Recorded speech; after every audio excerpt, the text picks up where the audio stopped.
Hello नमस्कार मेरे प्यारे दोस्तों, मैं अंकित एक बार फिर से स्वागत करता हूं आपका अपने चैनल एग्री इंस्टीट्यूट यूपी पे।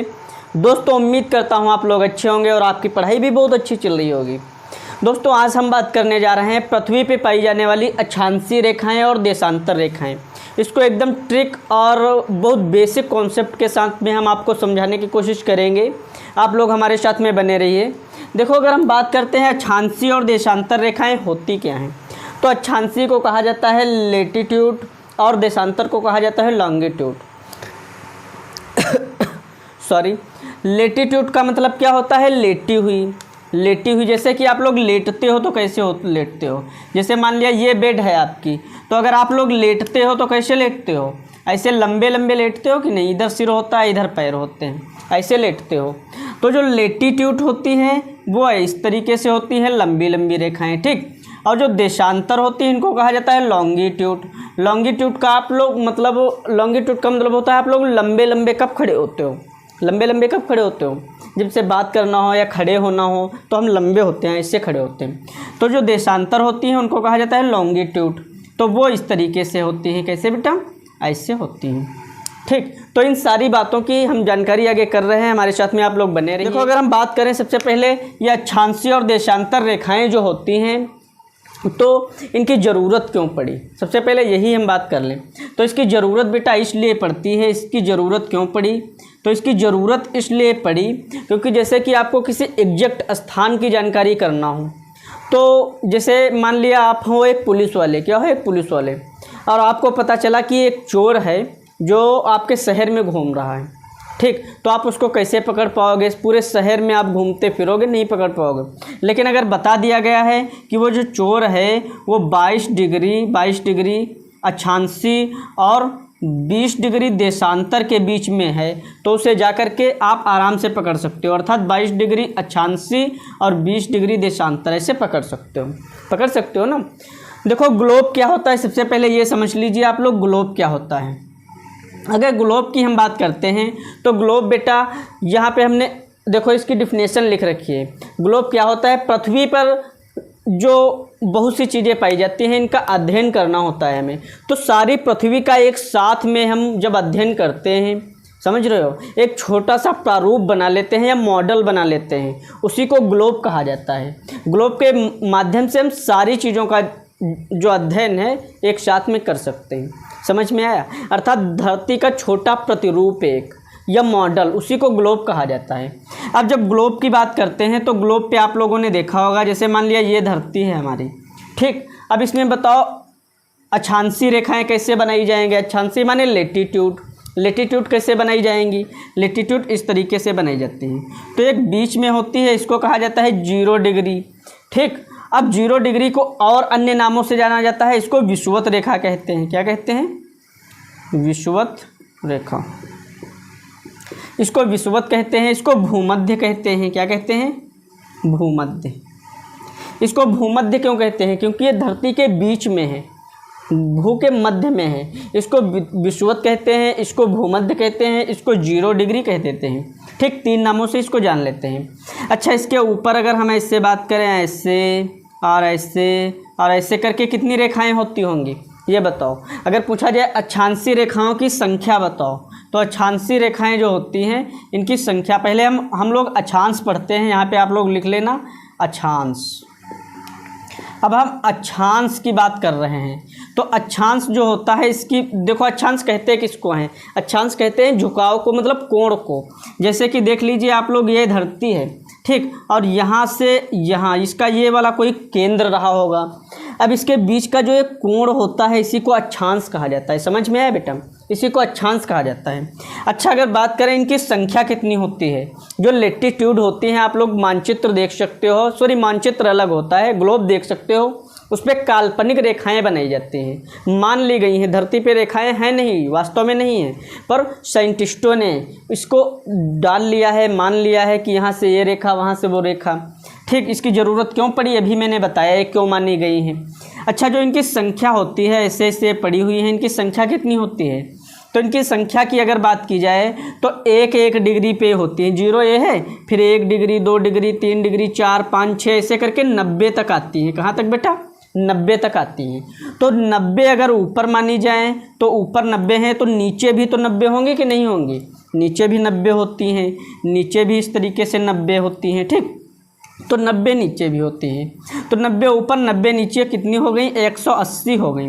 तो अक्षांशीय रेखाएं कितनी होती है? 180 होती है ना, गलत है, 180 नहीं होती, ये 0 डिग्री भी तो अक्षांशीय ही है। तो एक और इसमें ऐड कर लीजिए आप लोग, 181 हो गई, ठीक। अगर आपसे पूछा जाए कि लेटीट्यूड जो रेखाएं होती हैं, लेटी हुई जो रेखाएं होती हैं, कितनी होती हैं, तो आप लोग बताओगे 180 + 1 मतलब 181 होती हैं रेखाएं, ठीक। ये बात हो गई। अच्छा, जो 0 डिग्री जो होती है, ये वाली विषुवत रेखा, इससे कितनी दूरी पर ये रेखाएं होती हैं? जो रेखाएं हैं कितनी कितनी दूरी है बीच में, ये वाली गैपिंग कितनी है? तो यहाँ पे लिख लेना। अगर दूरी की हम लोग बात करें, किसकी? दूरी की, तो 1 1 1 मतलब 111 किलोमीटर की दूरी होती है इनके बीच में। इनके बीच में कितनी दूरी होती है? 111 किलोमीटर की दूरी होती है। उम्मीद करता हूँ ये भी समझ गए होंगे आप लोग। अच्छा, एक चीज़ और आपको बता दें, बहुत अच्छे से समझना हमारे साथ में। जो धरती होती है, इस पे 2 ध्रुव होते हैं। धरती पे कितने ध्रुव होते हैं प्यारे बच्चों? 2 ध्रुव होते हैं, एक उत्तरी ध्रुव, एक दक्षिणी ध्रुव। तो देखो, उत्तरी ध्रुव और दक्षिणी ध्रुव किसे कहा जाता है? उससे उत्तर, उससे उत्तर, उससे ऊपर, उससे ऊपर। तो जो ऊपर होता है ये होता है उत्तरी ध्रुव। कौन सा ध्रुव? उत्तरी ध्रुव ये होता है बेटा, याद कर लेना। उत्तरी ध्रुव को हम लोग कैसे याद किए हैं? उससे उत्तर, उससे ऊपर, उससे उत्तर, उससे ऊपर, ठीक। अगर ऊपर है तो कौन सा ध्रुव है? उत्तरी ध्रुव है। दा से दक्षिण, दा से दबा हुआ, जो दबा हुआ है, दबा हुआ वही होगा जो नीचे होगा। तो जो दबा हुआ है दक्षिणी ध्रुव होता है। यह कौन सा ध्रुव होता है? दक्षिणी ध्रुव। अब याद हो गया होगा, दा से दबा हुआ, दा से दक्षिणी ध्रुव, उससे ऊपर, उससे उत्तरी ध्रुव। 90 डिग्री जो होता है उत्तरी ध्रुव कहा जाता है, और 90 डिग्री जो यहाँ पर होता है, 90 डिग्री अक्षांश, इसको दक्षिणी ध्रुव कहते हैं, ठीक। 2 गोलार्ध इसमें पाए जाते हैं। कितने गोलार्ध होते हैं धरती पे? 2 गोलार्ध होते हैं। जैसे ये धरती है, तो इसको अगर हम ये विषुवत रेखा से काट दें ऐसे 0 डिग्री से, तो ऊपर वाले को उत्तरी गोलार्ध, नीचे वाले को दक्षिणी गोलार्ध कहते हैं। धरती पे कितने गोलार्ध होते हैं बेटा? 2 होते हैं। अभी जब हम देशांतर भी पढ़ाएंगे तब 4 गोलार्ध हो जाएंगे। क्यों? क्योंकि देशांतर भी इसको ऐसे ऐसे काट रही होगी, ठीक। तो उम्मीद करता हूँ इतना आपकी समझ में आ गया होगा। चलो प्यारे बच्चों, तो अब हम लोग बात कर लेते हैं कि कर्क रेखा, मकर रेखा क्या होती है, और 23.5 डिग्री आपने खूब पढ़ा होगा, ये क्या होता है। ये 23.5 ही क्यों लिया जाता है? मार्कर भी नहीं चल रहा, 23.5 क्यों लिया जाता है ये आप लोग बता देते हैं, आप लोगों को समझ लीजिए। देखो, मान लिया बेटा ये मेरी धरती है, क्या है? ये गोल गोल सी धरती है यहाँ पे, ठीक। अब ये जो धरती होती है, तो ये आप लोग ये पता है कि जो धरती है ये 23.5 डिग्री झुकी हुई है अपने अक्ष पर। अपने अक्ष पर कितना झुकी हुई है? 23.5 डिग्री। यहाँ पे क्वेश्चन लिख लीजिए, अक्षीय झुकाव, अक्षीय झुकाव। यहाँ पे देख लीजिए, अक्षीय झुकाव, अक्षीय झुकाव कितना होता है धरती का? 23.5 डिग्री। और अपने तल पर कितना झुकी हुई है? तल पर 66.5 डिग्री झुकी हुई है। यहाँ पे अपने तल पर कितना झुकी है? अपने तल पर झुकी हुई है बेटा 66.5 डिग्री। ये 2 क्वेश्चंस आप लोग याद कर लेना। अक्ष पे कितना झुकी है? 23.5, और तल पे 66.5। अच्छा, अब ये जो धरती है आपकी, ये जो धरती है, इसमें अगर अभी हमने बताया था आपको, बीच में जो रेखा होती है 0 डिग्री, इसको कहते हैं, इसको भूमध्य भी कहते हैं और इसको विषुवत भी कहते हैं। ये क्या है? ये मान लिया विषुवत, इसका नाम मैंने दे दिया। विषुवत रेखा 0 डिग्री पे होती है, ठीक। अब इसके ऊपर जब हम चलते हैं, ऊपर 23.5 डिग्री पे, कितना? 23.5 पे, 23 सही 1/2 पे, तो इसको क्या कहते हैं? कर्क रेखा। अभी इसको भी याद करने की हम ट्रिक बताएंगे आपको। कर्क, ये चल नहीं रहा है, रुको 1 मिनट। चलो प्यारे बच्चों, तो अब दिखाई भी दे रहा होगा। अब मैंने फिर से बनाया यहाँ पे, देखो ये मैंने बनाया है बेटा धरती। और 23.5 डिग्री क्यों लिया जाता है? क्यों लिया जाता है? क्योंकि ये झुकी हुई है, इसका अच्छी झुकाव 23.5 होता है। अच्छा, जब ये सब बताया मैंने, अब यहाँ पे मैंने बताया है, आप लोग याद कर लेना, 23.5 डिग्री ऊपर, जो विषुवत रेखा है इससे ऊपर कर्क होगा, फिर 23.5 डिग्री नीचे मकर होगा। याद कर लेना, क म, आप लोग याद कर लेना, क म, याद कर लेना, क और फिर मा, जैसे ऐसे याद करते हो क म। तो कर्क और मकर, कर्क और मकर, का से कर्क, मा से मकर, पहले कर्क आएगी फिर मकर आएगी। यहाँ पे कन्फ्यूजन होता है कि कर्क कहाँ पे है मकर कहाँ पे है। अच्छा, कर्क और मकर ये मैंने बता दिया। इसके ऊपर जो होता है 66 डिग्री पे आर्कटिक वृत्त होता है। कौन सा वृत्त? आर्कटिक रेखा इसको कहा जाता है। और जो नीचे होती है इसको अंटार्कटिक रेखा कहते हैं। इतना समझ में आ गया होगा, आ गया है समझ में। अच्छा, अब अगर हम बात करें कि यहाँ पे दिन और रात जो होती है, मौसम वो कैसे बदलता है, तो यहाँ पे देखना आप लोग, जो मकर रेखा होती है यहाँ पे सूरज होते हैं। नीचे से हम लेके चलते हैं, यहाँ पे सूरज होते हैं 22 दिसंबर को। कब होते हैं बेटा? 22 दिसंबर को। मकर रेखा पे सूरज कब है? 22 दिसंबर को। ठीक, अब यहाँ से ऊपर चलेंगे सूरज का, कहाँ चलेंगे? ऊपर चलेंगे सूरज।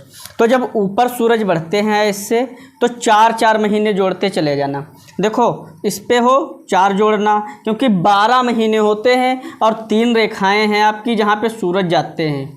देखो यहाँ पे सूरज आएंगे बेटा और यहाँ पे आएंगे, ठीक, और इस वाली पे आएंगे। तो अगर 3 रेखाएं हैं और सूरज को 12 महीने में जाना है तो 3 चौके 12, 4 महीने होते हैं, याद कर लेना। 22 दिसंबर, दिसंबर के बाद 4 महीने जोड़ो, यहाँ पर आ जाएंगे। 22 दिसंबर के बाद में जोड़ो दिसंबर, जनवरी, फरवरी, मार्च, क्या आ गया? मार्च। तो यहाँ पे लिखो 22 मार्च, यहाँ पे लिखो 22 मार्च। अब 22 मार्च को सूरज कहाँ पे हैं? अगर पूछा जाए आपसे कि 22 मार्च को सूरज कहाँ होते हैं, तो ये कौन सी रेखा है? विषुवत रेखा या फिर भूमध्य रेखा पर होते हैं। ठीक, अब मार्च में फिर 4 महीने जोड़ो, तो देखो मार्च, अप्रैल, मई, जून, क्या गया बेटा? जून। तो यहाँ पे लिख लीजिए 21 जून, कर्क के सामने लिख लीजिए आप लोग 21 जून। अब बताइए आप लोग 21 जून, देखो 22 मैंने पकड़ा है। 22 दिसंबर को कहाँ पे सूर्य थे? यहाँ पर थे मकर पे। फिर 22 मार्च को जब 4 महीने जोड़ा तब कहाँ गए? विषुवत रेखा पर आ गए। ठीक, और जब 21 जून जोड़ा, मतलब 22 जून ही कह दो वरना होता तो 21 जून है। 21 जून जब देखोगे तो कर्क रेखा पर आ गए। ठीक, अब फिर जब वापस आएंगे, वापस भी तो आएंगे, तो जब वापसी में आते हैं सूर्य तो यहाँ पे फिर 4 महीने जोड़े जाते हैं। देखो ऐसे, जून में 21 जून को सूर्य कहाँ पे थे? ऊपर थे, कर्क रेखा पे थे। अब नीचे इनको जाना है, इसके ऊपर सूर्य नहीं जाते हैं, जो रेखाएं बनाई हैं इनके ऊपर सूर्य नहीं जाते हैं, इसी के बीच में इस वाली पेटी में रहते हैं। तो यहाँ पर सूर्य क्या करते हैं? जून के बाद जोड़ो 4 महीने, जून, जुलाई, अगस्त और सितंबर। क्या है बेटा? सितंबर। तो जो सितंबर आपका आया है तो यहाँ पे 22 सितंबर लिखो, वापसी हो रही है, तो वापसी हो रही है 22 सितंबर को। ठीक, 22 सितंबर को क्या हो रही है? वापसी हो रही है। फिर 4 महीने जोड़ो, सितंबर, अक्टूबर, नवंबर, दिसंबर। 22 दिसंबर को कहाँ आ जाते हैं? फिर यहीं पे आ जाते हैं। अब यहाँ पे एक चीज़ और आप लोग याद कर लेना कि सबसे बड़ा दिन और सबसे बड़ी रातें कैसे होती हैं। देखो जहाँ पे सूर्य होते हैं वहाँ पे सबसे बड़ा दिन होता है, जहाँ पे सूर्य होते हैं वहाँ पर सबसे बड़ा दिन होता है। तो बताओ मकर रेखा पे सबसे बड़ा दिन कब होगा? मकर रेखा पे सबसे बड़ा दिन कब होगा? 22 दिसंबर को होगा। अच्छा, विषुवत रेखा पे सबसे बड़ा दिन कब होगा प्यारे बच्चों? विषुवत रेखा पे सबसे बड़ा दिन 22 मार्च को होगा और 22 सितंबर को होगा। ओके, अगर पूछा जाए कि कर्क रेखा पे सबसे बड़ा दिन कब होगा, तो जब सूर्य कर्क रेखा पर होंगे। कब होंगे? 21 जून को। 21 जून को सबसे बड़ा दिन होता है। यहाँ पे भारत आप बना लीजिए, जो भारत होता है उसकी कुछ ऐसे कंडीशंस होते हैं।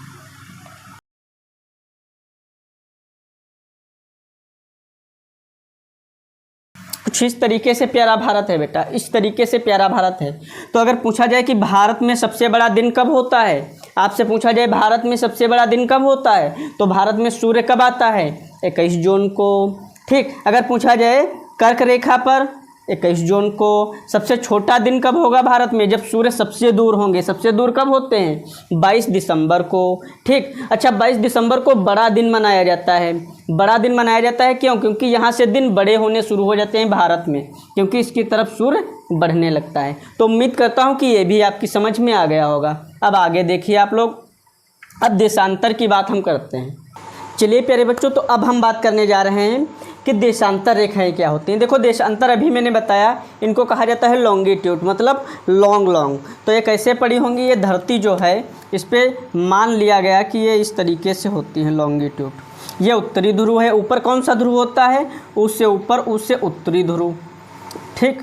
और नीचे कौन सा होता है, दांत से दबा हुआ, दांत से दक्षिणी ध्रुव। ओके, इतना समझ में आ गया होगा। तो उत्तरी ध्रुव से दक्षिणी ध्रुव को मिलाने वाली रेखाएं जो होती हैं, इनको हम लोग देशांतर रेखाएं कहते हैं। ये इस तरीके से होती हैं बेटा। ये कैसे होती हैं, इस तरीके से होती हैं, ऐसे ऐसे इधर भी होती हैं, ऐसे, ठीक। तो ये जब इस तरीके से रेखाएं होती हैं, ये जब इस तरीके से रेखाएं होती हैं तो इनकी संख्या कितनी होती है। अच्छा, अगर बात की जाए इनके बीच में दूरी कितनी होती है, तो आप लोग याद कर लेना कि इनके बीच में बेटा दूरी जो होती है ये 111.32 किलोमीटर की होती है। तो बेटा कितनी दूरी होती है, 111.32 किलोमीटर की दूरी होती है।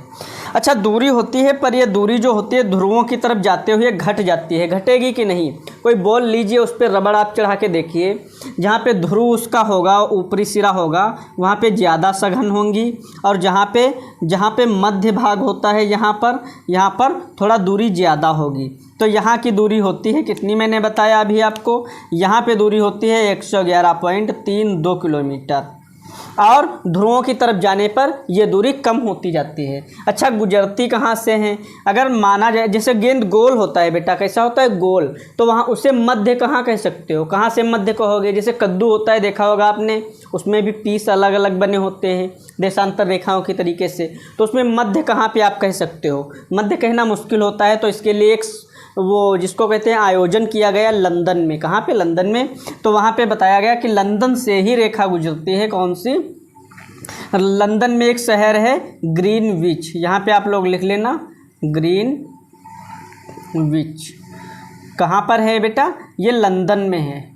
तो लंदन के ग्रीनविच से जो रेखा निकलती है उसको 0 डिग्री जो है, 0 डिग्री देशांतर माना जाता है। समझ में आ गया। अच्छा, इनकी संख्या कितनी होती है, तो इनकी संख्या कितनी होती होगी, उसकी कितनी थी, अक्षांशीय रेखाओं की संख्या कितनी थी, इनकी संख्या थी 181, और इसकी संख्या 180 होती है। इसकी देशांतर की संख्या कितनी होती है, 180। 180 क्यों होती है, क्योंकि इसमें मध्य वाली एक गायब है, देख सकते हो, मध्य वाली एक गायब है।